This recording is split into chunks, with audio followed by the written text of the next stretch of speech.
اور انہیں ابراہیم کا قصہ بھی سنائیے جب اس نے اپنے باپ اور اپنی قوم سے پوچھا یہ کیا چیزیں ہیں جن کی تم پوجا کرتے ہو؟ وہ کہنے لگے ہم تو بتوں کی پوجا کرتے ہیں اور انہی کے پاس بیٹھے رہتے ہیں۔ ابراہیم نے پوچھا جب تم انہیں پکارتے ہو تو یہ تمہاری بات سنتے ہیں یا تمہیں کوئی فائدہ یا نقصان پہنچا سکتے ہیں؟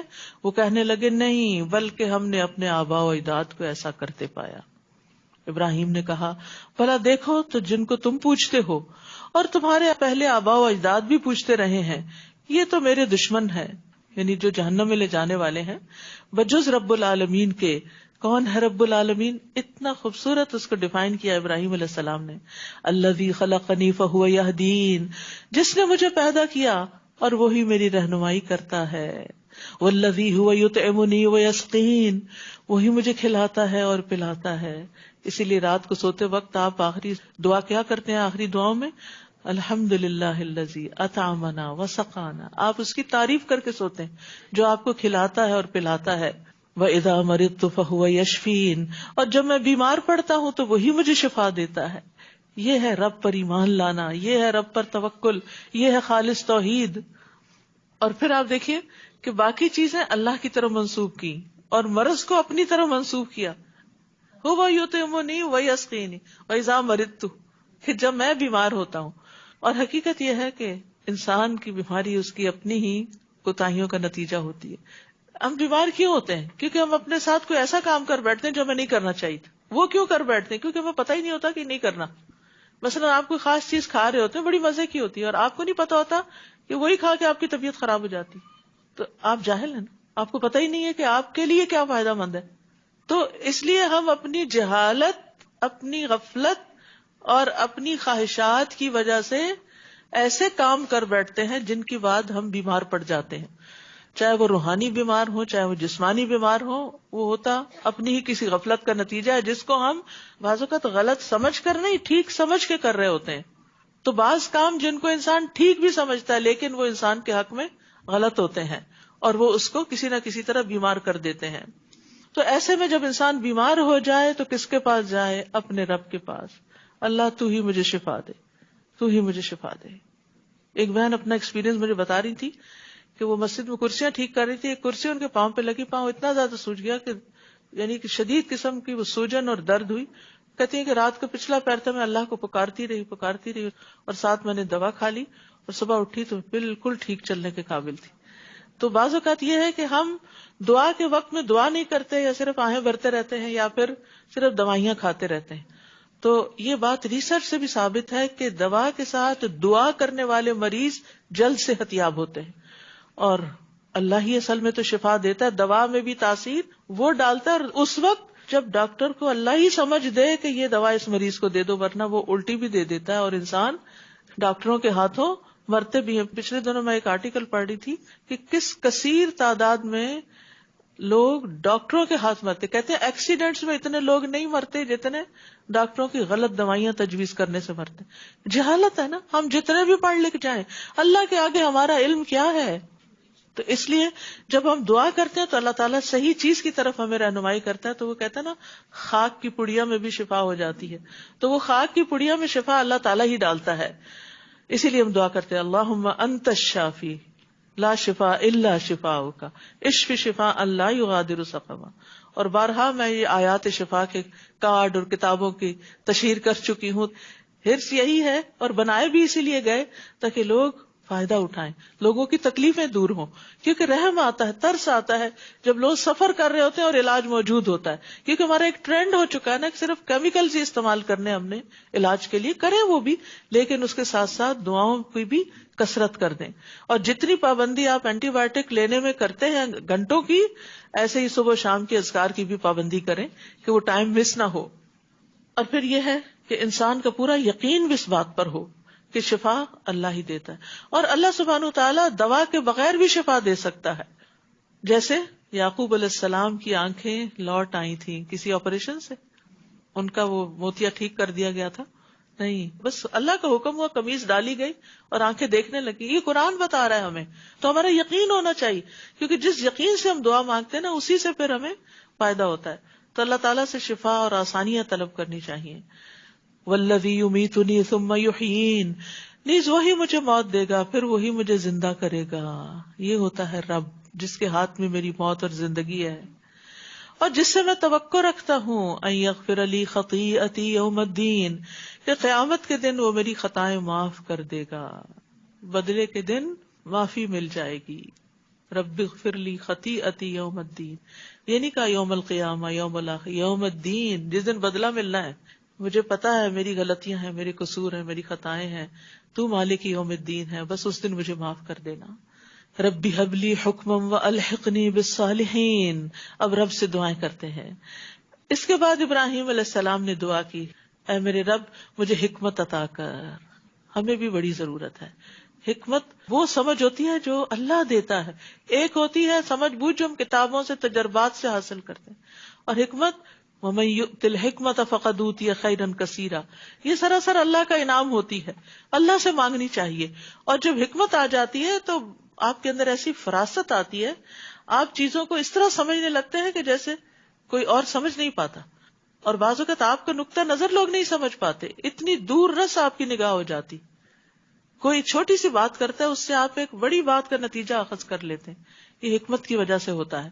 وَأَلْحِقْنِي بِالصَّالِحِينَ، یہ ان کی دعا تھی کہ نیک لوگوں کا ساتھ ہو. نیک لوگوں کا ساتھ اس لیے بھی اچھا کہ ان کو دیکھ کے انسان کا دل کرتا ہے ہم بھی نیک بن جائیں، کیونکہ انسان اپنی مجلس کا یا اپنے ساتھیوں کا ایک حصہ ہوتا ہے. جیسے وہ ہوتے ہیں ویسا ہی وہ ہو جاتا ہے. خربوزے سے خربوزہ رنگ پکڑتا ہے. دوسرا یہ ہے کہ نیک لوگوں کی وجہ سے انسان برائیوں سے بچا رہتا ہے.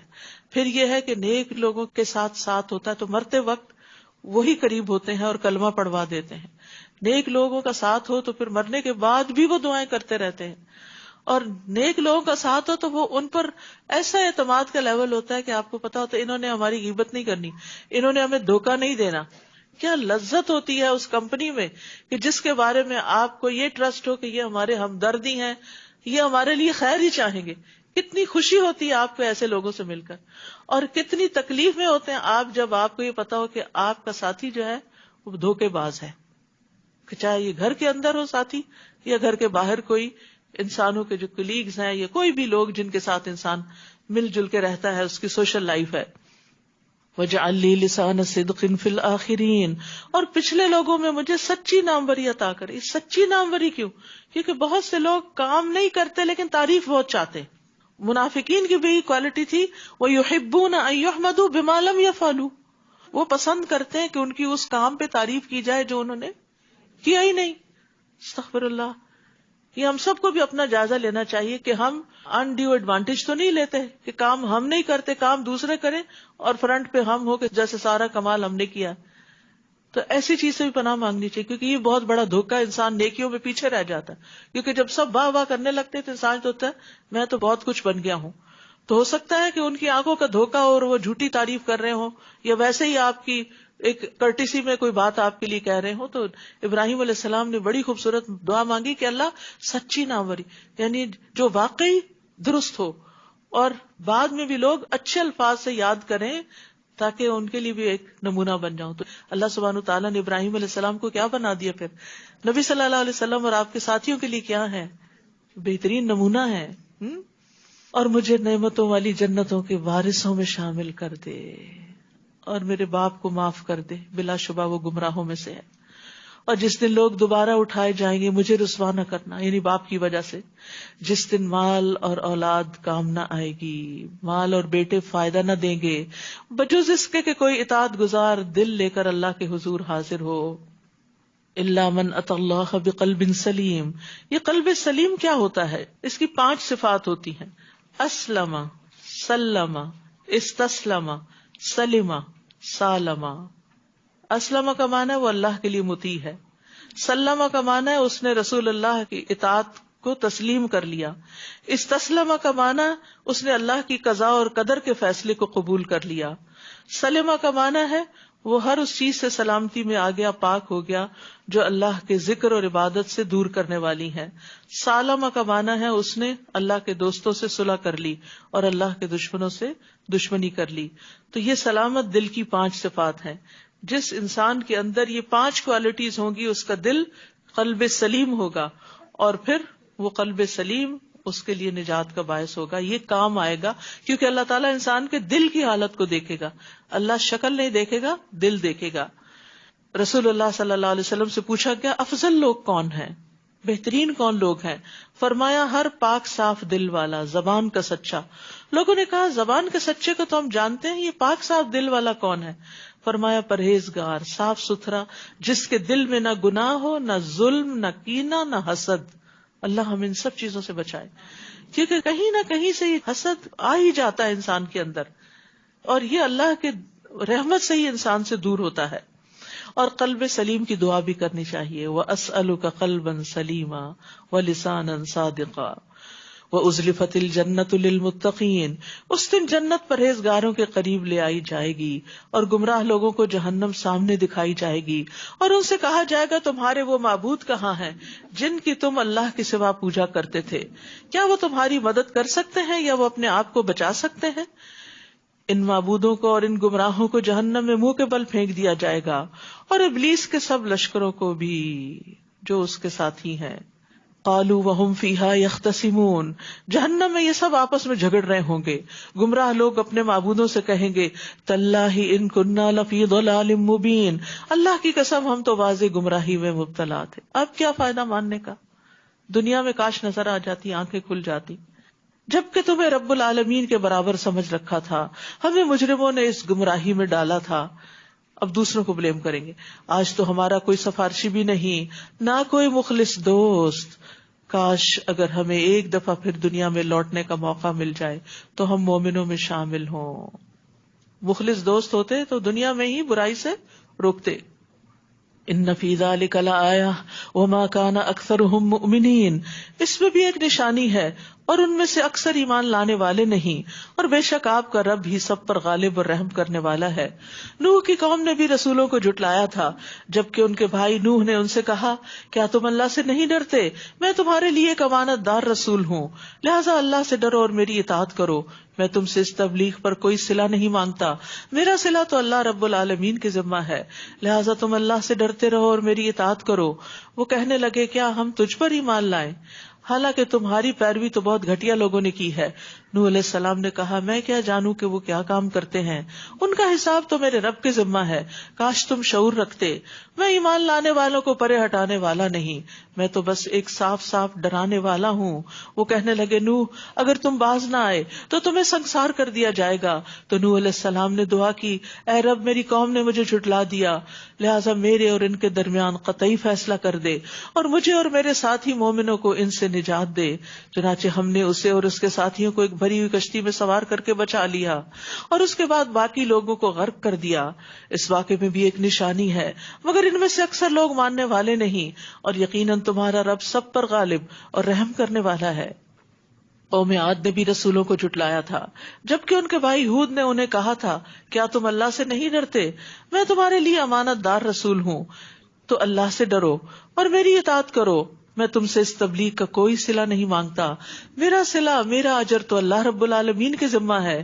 یہ کیا بات ہے کہ تم ہر بلند جگہ پر بے فائدہ ایک یادگار تعمیر بنا ڈالتے ہو اور عمارتیں اتنی شاندار بناتے ہو کہ شاید تم ہمیشہ ان میں رہو گے، اور جب کسی پر ہاتھ ڈالتے ہو تو جبار بن کر ڈالتے ہو. لہٰذا اللہ سے ڈرو اور میرے حکم مانو، اور اس ذات سے ڈرو جس نے تمہیں وہ سب کچھ دیا جو تم جانتے ہو. اس نے تمہیں چوپائے اور بیٹے، باغات اور چشمے عطا کیے. مجھے تو تمہارے حق میں ایک بڑے دن کے عذاب کا خطرہ ہے. وہ کہنے لگے ہمیں تو ایسا واز کر یا نہ کر ہمیں کوئی فرق نہیں پڑتا. استغفر اللہ. جب دل سخت ہو جائے تو اس پر کوئی چیز اثر نہیں کرتی. ایسی باتیں تو یوں ہی ہوتی چلی آئی ہیں اور ہم پر کچھ عذاب نہیں آنے کا. چنانچہ انہوں نے ہود کو جھٹلا دیا تو ہم نے انہیں ہلاک کر ڈالا. اس واقعے میں بھی ایک نشانی ہے لیکن ان میں سے اکثر ماننے والے نہیں، اور یقیناً آپ کا رب سب پر غالب اور رحم کرنے والا ہے. قوم سمود نے بھی رسولوں کو جھٹلایا، جبکہ ان کے بھائی صالح نے انہیں کہا تھا کیا تم اللہ سے نہیں ڈرتے؟ میں یقیناً تمہارے لیے ایک امانت دار رسول ہوں، لہٰذا اللہ سے ڈرو اور میری اطاعت کرو. میں تم سے اس کام کو کوئی صلہ نہیں مانگتا، میرا صلہ میرا اجر تو اللہ رب العالمین کے ذمہ ہے.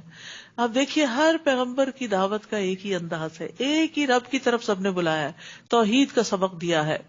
کیا تم یہاں کے سامان عیش و عشرت میں امن سے رہنے کے لیے چھوڑ دیے جاؤ گے؟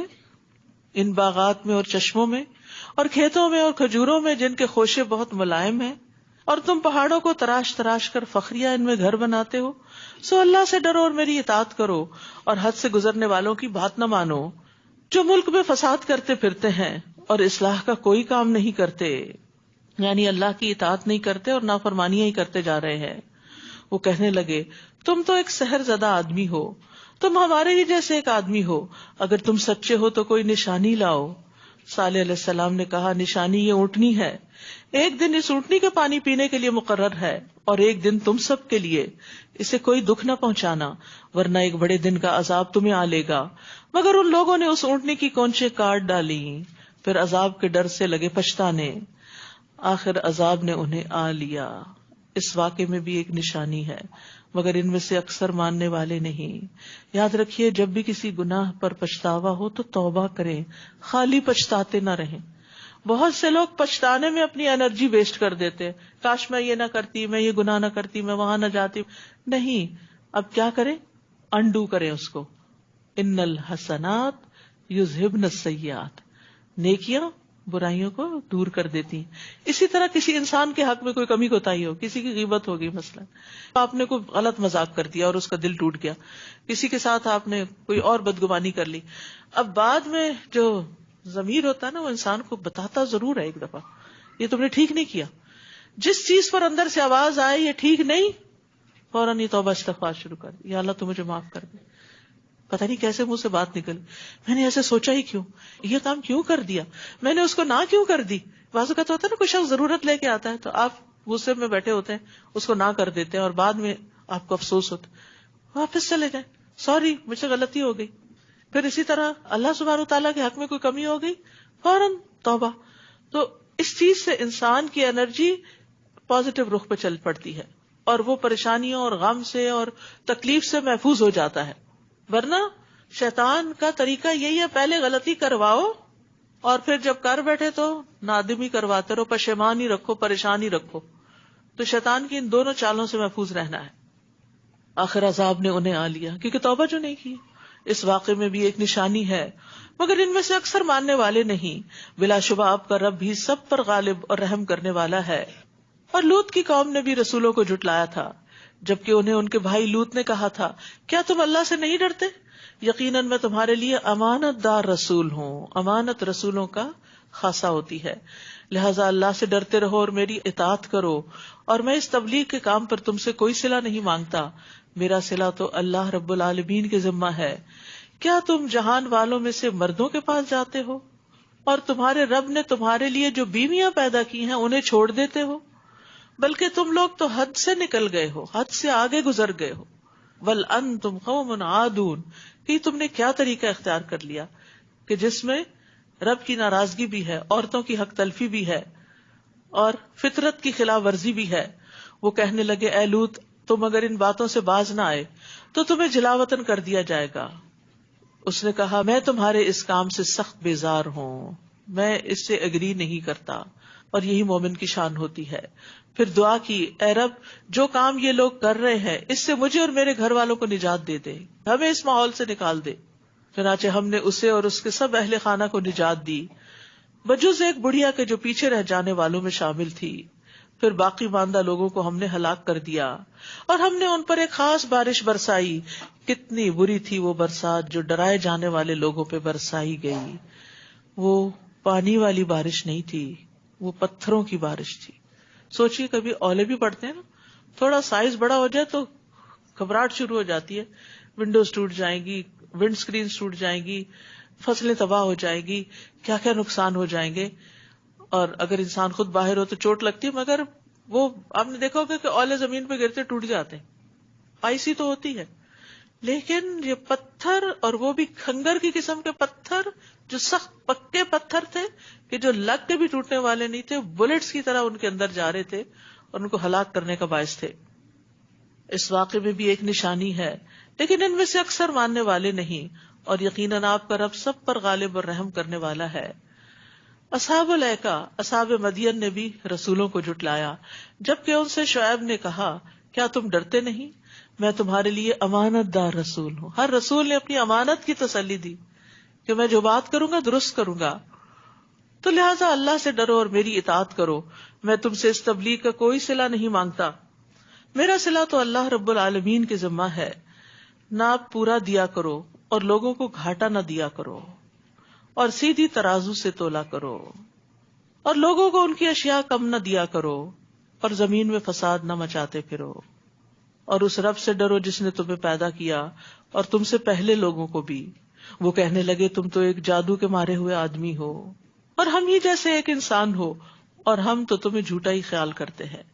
ہر پیغمبر کو یہ لفظ سننا پڑا کہ ان پہ جادو ہو چکا ہے، ان کا دماغ چل چکا ہے، یہ مجنون ہے. یہ پیغمبروں کی سنت ہے. لہٰذا اگر آج آپ پہ کوئی الزام لگائے تو مائنڈ نہ کریں، وہی طریقہ اختیار کریں جو پیغمبروں نے کیا. وہ اس پر ان سے روٹ نہیں گئے کہ اب میں نہیں تمہیں کچھ بتانے والا، تم مجھ پہ اتنے جھوٹے الزام لگا رہے. ہمارا طرز عمل کیا ہوتا ہے؟ ذرا سے کسی شخص سے تکلیف پہنچی ہے تو اسے بائیکاٹ ہی کر دیا. فَأَسْقِطْ عَلَيْنَا كِسَفًا مِّنَ السَّمَاءِ إِن كُنتَ مِنَ الصَّادِقِينَ. اگر تم سچے ہو تو ہم پر آسمان سے کوئی ٹکڑا گرا دو. شعیب نے کہا جو کچھ تم کرتے ہو میرا رب اسے خوب جانتا ہے. اس بات کا جواب نہیں دیا کیونکہ کچھ بڑے نامعقول مطالبے ہوتے ہیں، ان پہ توجہ نہیں دینی چاہیے. جیسے بچے بھی ہے نا، بعض اوقات بہت ان ریئلسٹک فرمائشیں کرتے ہیں کہ جو ان کو پتہ بھی ہوتا ہے یہ پوری ہونے والی نہیں. تو اس بات میں نہ پڑے اس چیز کا یہ نقصان ہے، اس کا یہ فائدہ ہے، یہ فلاں ہے فلاں. بات بدلیں، کیونکہ کچھ باتوں کو صرف بدل کر ہی خلاصی ہو سکتی ہے. ٹاپک چینج کریں، کیونکہ دوسرا ابھی دلیل سننے کے موڈ میں نہیں ہے. تو جب کوئی دلیل سن نہ رہا ہو تو اپنی دلیلیں گوائیں نہیں. ٹھیک ہے.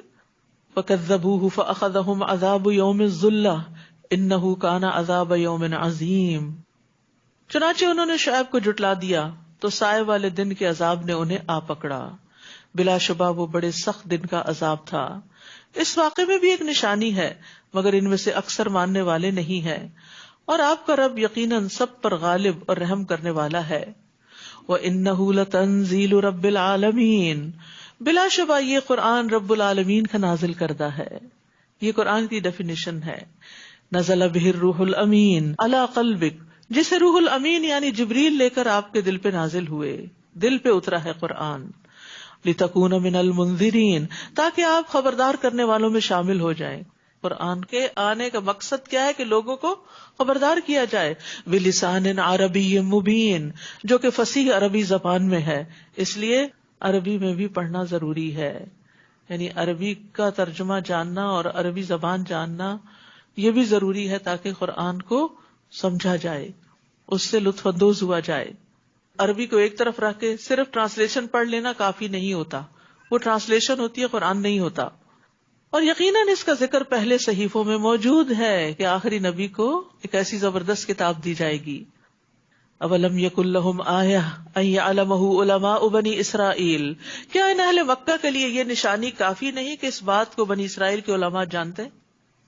کچھ تو جان کے ایمان نہیں لائے تھے، لیکن جیسے عبداللہ بن سلام جو تھے وہ بھی ان کے علماء میں سے تھے اور ایمان لے آئے تھے، اور انہی کی طرف اشارہ ہے.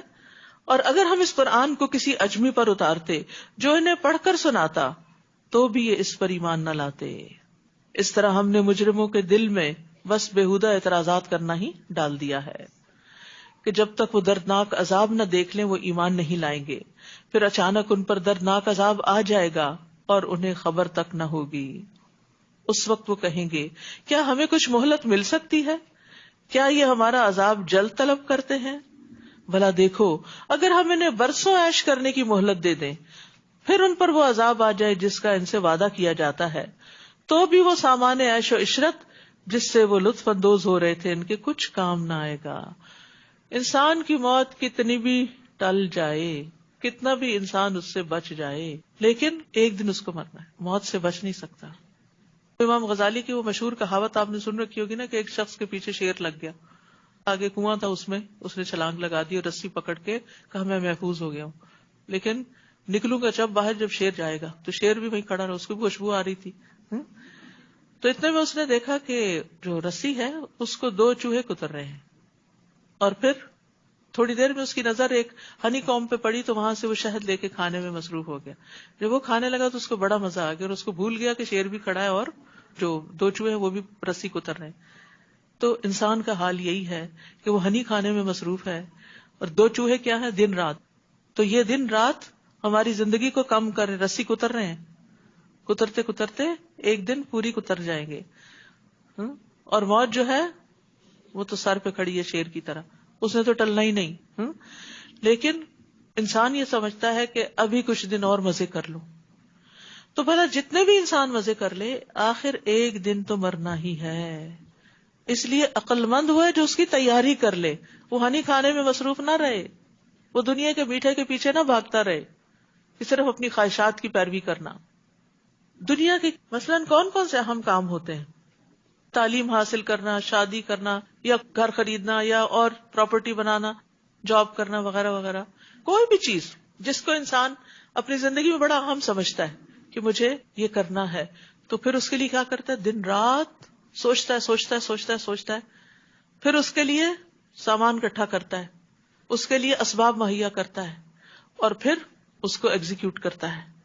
اور جس وقت وہ دن آتا ہے جب اس نے اس کو پریزنٹ کرنا ہوتا ہے, یا وہ خاص دن ہوتا ہے جس دن اس کو ڈگری ملنی ہوتی ہے, تو پھر اس دن اس کو خوشی اور اطمینان ہوتا ہے. اور جو تیاری نہیں کرتا وہ اس دن فیل ہوتا ہے. تو اسی طرح جو لوگ موت کی تیاری کرتے ہیں وہ دن رات موت کے بارے میں سوچتے بھی ہیں. سوچتے اس معنی نہیں کہ ڈپریشن اس طرح کا ہو جائے کہ انسان کچھ کرنے کے قابل نہ رہے اور بیمار پڑ جائے. یہ سوچنا فائدہ نہیں دیتا. سوچنا یہ کہ اس کے لیے سامان اکٹھا کروں, پلاننگ کروں, تیاری کروں کہ جب موت آئے گی تو کیا ہوگا, میں کہاں ہوں گا, میں کن کے ہاتھوں میں ہوں گا, میرے ساتھ کیا بیتے گی, قبر میں کیا ہوگا, وہ سوال کیا ہیں ان کے لیے, اور قبر میں نیک اعمال کتنے چاہیے وہ بھی کچھ کر کے رکھ لوں. یعنی جس طرح بیٹی کی شادی کی جہیز کی تیاری اور شادی کے کپڑوں کی تیاری کرتے ہیں, اسی طرح اپنے کفن اور اپنے آگے کے نیک اعمال کی تیاری بھی کرنی چاہیے. تو زندگی کے عیش و عشرت, زندگی کے کمفرٹس, یہ انسان کا نقصان ہی بڑھاتے ہیں. لمبی عمر میں اگر انسان نیکیاں نہ کرے تو گناہوں کا وبال ہی جمع ہوتا رہتا ہے, اور مہلت اگر انسان کو زیادہ ملتی چلی جائے یعنی گناہوں کے ساتھ, تو وہ اس کے لیے اور زیادہ خسارے کا باعث بن جاتا ہے. نبی صلی اللہ علیہ وسلم نے فرمایا, یقیناً اللہ اس بندے کا عذر پورا کر دیتے ہیں جسے اللہ نے 60 یا 70 سال کی زندگی عطا فرمائی ہو.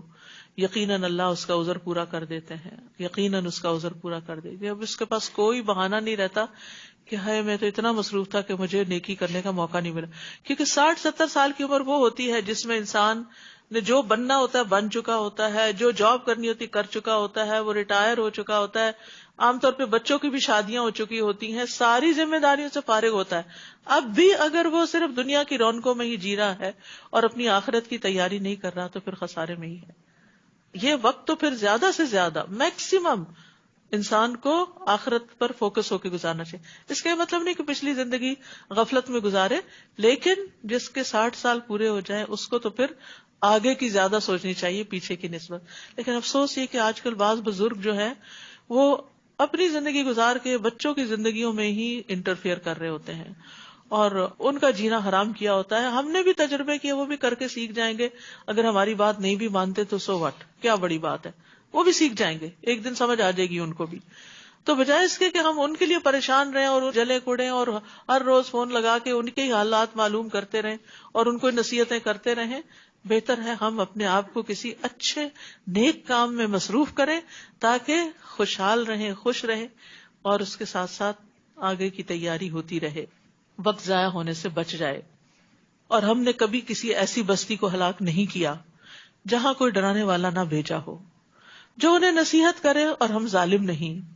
اور اس قرآن کو شیاطین تو لے کر نہیں اترے, یہ بات تو ان کے لائق ہی نہیں, اور نہ وہ ایسا کر سکتے ہیں. وہ تو اسے سن پانے سے بھی دور رکھے گئے ہیں, یعنی جب وحی نازل ہوئی. بس اے نبی اللہ کے ساتھ کسی اور کو الہ نہ پکاریے ورنہ آپ بھی سزا پانے والوں میں شامل ہو جائیں گے. شرک اللہ کو کسی سے بھی گوارا نہیں, اور اپنے کنبے کے قریبی رشتہ داروں کو برے انجام سے ڈرائیے. یعنی دین کی دعوت کا آغاز اپنے خاندان سے ہونا چاہیے, لیکن یہ نہیں کہ ساری زندگی انسان انہی میں الجھا رہے. بہت دفعہ ایسا ہوتا ہے کہ آپ گھر والوں کو بتا کے تھکتے, وہ مان کے نہیں دیتے, تو انسان سوچتا ہے میں کون سی شکل لے کے لوگوں کے سامنے جاؤں, لوگ کہیں گے اپنے گھر والوں کو تو دیکھو. پھر نہیں وہ مانتے, کیا وہ جو دوسروں کو بتاتا اپنے گھر والوں سے غافل ہوگا؟ یعنی جس چیز کو وہ دوسروں کے لیے اچھا سمجھتا ہے تو پہلے تو اپنے بچوں کے لیے اور اپنے بہن بھائیوں کے لیے اچھا سمجھتا ہے, لیکن ہمیشہ گھر والے توجہ نہیں دیتے بات پر. گھر کی مرغی دال برابر. تو انسان کو اس خیر کے کام کو پھر روکنا نہیں چاہیے. وَاخْفِضْ جَنَاحَكَ لِمَنِ اتَّبَعَكَ مِنَ الْمُؤْمِنِينَ، اور ایمان لانے والوں میں سے جو آپ کی اتباع کرے ان سے تواضع سے پیش آئیے، ساتھیوں کے ساتھ نرمی. پھر اگر وہ آپ کی نافرمانی کریں تو ان سے کہیے کہ جو کچھ تم کرتے ہو میں اس سے بری ذمہ ہوں، اور اس غالب اور رحیم پر بھروسہ کیجیے جو آپ کو اس وقت دیکھ رہا ہوتا ہے جب آپ کھڑے ہوتے ہیں، اور سجدہ کرنے والوں کے درمیان آپ کے رکوع و سجود کی حرکات کو بھی دیکھتا ہے. یقیناً وہ سب کچھ سننے والا اور جاننے والا ہے. اللہ اکبر. نماز میں اگر یہ خیال رہے کہ اللہ دیکھ رہا ہے تو خشوع و خضوع خود ہی آ جائے. جب یہ بھولتے ہیں نا تو غفلت طاری ہوتی ہے، تو کبھی کھجانے لگتے ہیں اور کبھی ہلنے لگتے ہیں. اور سجدہ کرنے والوں کے درمیان یعنی صف میں، جماعت کی نماز میں آپ کی حرکات کو بھی دیکھتا ہے. وَتَقَلُّبَكَ فِي السَّاجِدِينَ إِنَّهُ هُوَ السَّمِيعُ الْعَلِيمُ. یقیناً وہ سب کچھ سننے والا اور جاننے والا ہے. آپ لوگوں سے کہیے کیا میں تمہیں بتاؤں شیطان کس پہ نازل ہوتے ہیں؟ وہ ہر جال ساز گناہگار پہ نازل ہوتے ہیں. وہ شیطانوں کی طرف اپنے کان لگاتے ہیں اور ان میں سے اکثر جھوٹے ہوتے ہیں، اور شاعروں کی پیروی گمراہ لوگ ہی کرتے ہیں. یعنی سارے شاعروں کی نہیں بلکہ اکثریت ایسی ہوتی ہے کہ جن کی شاعری میں فحش یا لایانی باتیں ہوتی ہیں، اور بعض اوقات دے ڈونٹ میک سینس، صرف ایک لفاظی کا کھیل ہوتا ہے. تو ان باتوں کو لینے کی بجائے یا ان کو اپنی زندگی کا لوگو بنانے کی بجائے انسان قرآن و سنت کو اپنے سامنے رکھے. یعنی فحش شاعری جو ہے وہ فحش گالیوں کی طرح ہی بری شمار ہوتی ہے.